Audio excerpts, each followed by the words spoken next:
எல்லோருக்கும் வணக்கம்.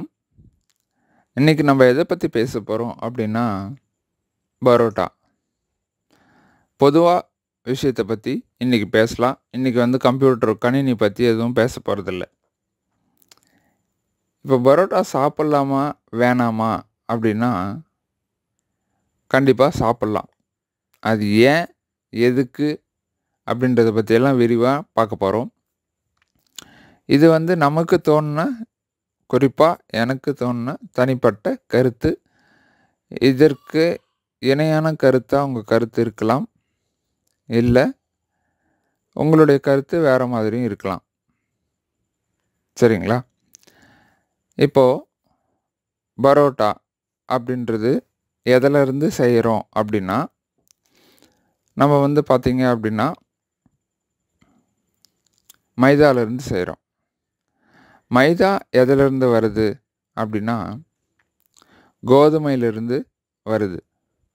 அப்போ கோதுமை மாவுலேருந்து செய்யக்கூடிய சப்பாத்தி ஏன் கலர் வேறு மாதிரி இருக்குது, மைதானுடைய கலர் ஏன் வேறு மாதிரி இருக்குது அப்படின்னா, கோதுமையில் உள்ள மேலே இருக்கக்கூடிய அந்த லேயர்னு சொல்லுவாங்க, ஒரு பகுதி, ஒரு அடுக்கு. அந்த அடுக்கை எடுத்துட்டு உள்ளே இருக்கக்கூடிய மாவு பொருளை மட்டும்தான் நமக்கு கொடுக்குறாங்க. அதுதான் மைதா. அது ரொம்ப தூளாக்கி கொடுக்குறாங்க.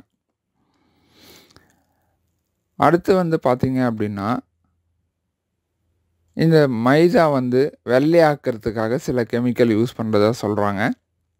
கெமிக்கல் பற்றி நம்ம இங்கே பேசவே கூடாது. ஏன்னா எதில் என்ன சேர்க்குறாங்க அப்படின்றது நம்ம யாருக்குமே தெரியறதில்ல. சரிங்களா? சரி, இப்போ நம்ம விஷயத்துக்கு வருவோம்.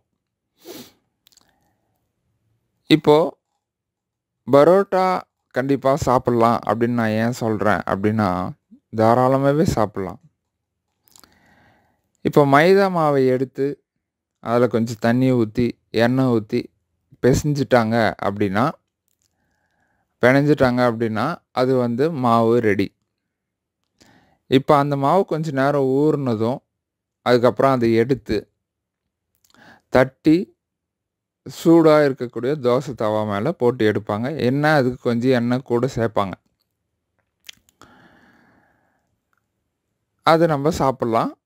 என்னன்னா அதில் ஃபைபர் அப்படின்ற நார் சத்து இருக்காது. ஏன்னா அது மேலே உள்ள பகுதி நீக்கிட்டாங்க இல்லைங்களா கோதுமையில், அதனால் அந்த பகுதி இருக்காது. அதுக்கு நம்ம என்ன பண்ணணும் அப்படின்னா, பரோட்டா சாப்பிடும்போது நார் சத்து இருக்கக்கூடிய காய்கறிகளையும் பழங்களையும் சேர்த்து சாப்பிட்டோம் அப்படின்னா நமக்கு செமிக்கிறதுக்கு வயிறு கஷ்டப்படாது. உண்மையாகவே பரோட்டாவோ இல்லை மைதா சம்பந்தமான பொருள் சாப்பிடும்போது செமிக்க, ஜீரணமாக தாமதமாகுது. அது நம்மளுடைய தனிப்பட்ட அனுபவத்தில் பார்த்துருக்கோம். அப்போ நல்லா செமிக்கணும் அப்படின்னா முதல்ல நல்லா மென்று சாப்பிட்றணும். நல்லா மென்று சாப்பிட்ணும், அவசரப்படாமல். அதுக்கான என்ன குழம்பு கொடுக்குறாங்களோ அதை ஊற்றி அப்படியே எடுத்து சாப்பிட்றாம நல்லா மென்று சாப்பிட்ணும் முதல். ரெண்டாவது பார்த்தீங்க அப்படின்னா, அது கூடவே சேர்த்து நார் சத்து உள்ள பொருளை கண்டிப்பாக சாப்பிட்ணும். மூணாவது விஷயம் பார்த்தீங்கன்னா, மைதாவை வச்சு நிறைய விஷயங்கள் செய்கிறாங்க. இன்றைக்கி கடைகளில் இருக்கக்கூடிய எல்லா ரொட்டி துண்டுகளும் மைதாலேருந்து வரக்கூடியது தான் பெரும்பாலும். அதெல்லாம் பார்த்திங்கன்னா நிறைய ப்ராசஸ் பண்ணுறாங்க. அது எப்படி ப்ராசஸ் பண்ணுறாங்க, என்ன ப்ராசஸ் பண்ணுறாங்கன்றதெல்லாம் நான் சொல்ல வரல. உங்களுக்கு வேணும்னா நீங்கள் இணையதளத்தில் தேடி அது பார்க்கலாம். சரிங்களா? அது பார்த்தீங்க அப்படின்னா நிறைய ப்ராசஸ். அதாவது மைதா மாவை எடுத்து அது கூட ஒரு பொருளை சேர்த்து இன்னொரு பொருளை சேர்த்து இன்னொரு பொருளை சேர்த்து அதுக்கப்புறமா அதை வேக வச்சு இந்த மாதிரிலாம் இருக்குது. ஸோ அதுலேயும் எண்ணெய் சேர்க்கப்படுது, வேறு பொருட்கள்லாம் நிறைய சேர்க்குறாங்க. அது என்னென்ன அப்படின்றது நீங்கள் பார்த்துக்கோங்க. இணையதளத்தில் தேடி படித்தாவே படிக்க முடியும். அப்படியெல்லாம் நிறையா மாற்றி சாப்பிட்றத விட பரோட்டா எவ்வளோ பரவாயில்லன்றது என்னுடைய கருத்து, எனக்கு தோணுது. சரிங்களா? அதனால தான் நான் வந்து பார்த்தீங்கன்னா, பரோட்டா எவ்வளவோ பரவால்ல அப்படின்ற மாரி சொன்னேன். சரிங்களா? இது கூட ஒண்ணு நார்ச்சத்து சேர்த்து சாப்பிடணும். இன்னொன்னு எண்ணெய் குறைச்சு சாப்பிட்றது நல்லது.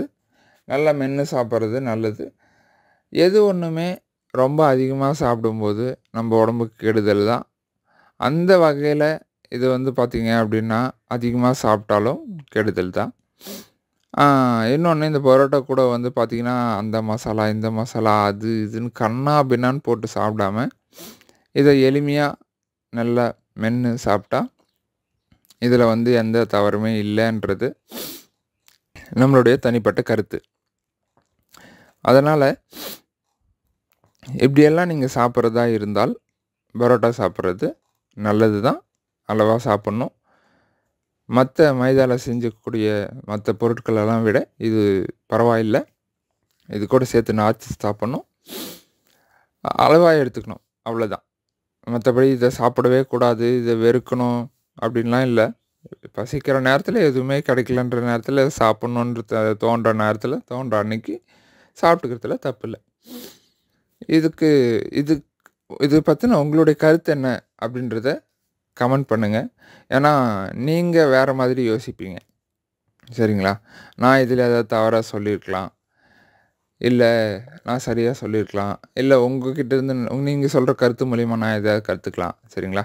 சரி. அடுத்த பதிவுல இன்னொரு புது விஷயத்தோட பார்ப்போம். நன்றி.